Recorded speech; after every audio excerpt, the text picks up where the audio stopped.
Hello, dach chi'n iawn. Welcome to a very snowy and cold Conwy.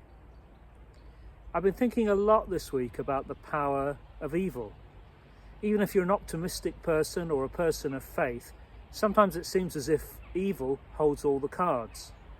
There was a shocking story this week about a police officer who had abused his position and his power for many years to exploit women. And there in that story was a familiar cry that he'd said to his victims, "No one will believe you. Do you not know who I am and the power I hold?" Evil so often talks about those kinds of autonomies, tells us about the powerful allies it has, reminds us that we're nothing, and of course part of the abuse is to make us feel worthless and powerless. My heart goes out to all those who know what it is to be stripped of their most basic human rights and violated in the worst possible way.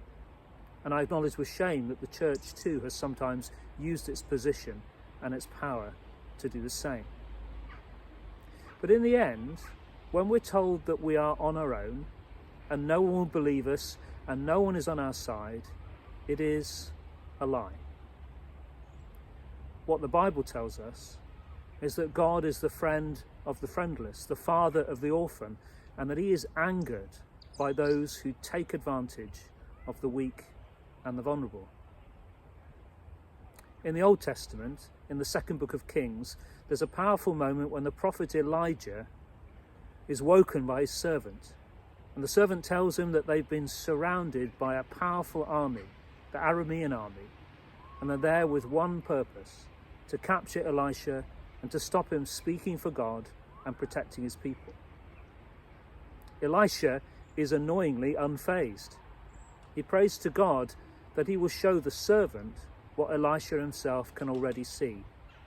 And God answers that prayer, and the servant suddenly sees what he couldn't see before, that they're surrounded not just by the Arameans, but by an invisible army of fiery angels and chariots of fire.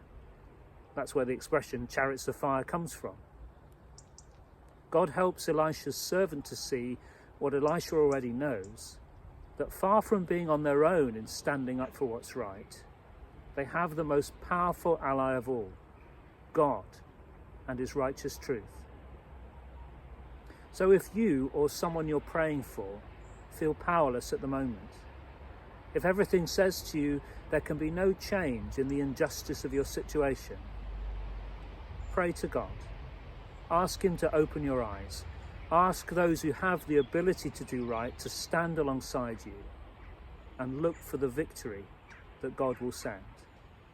That evil will be punished and truth will out. In the name of Christ, Amen.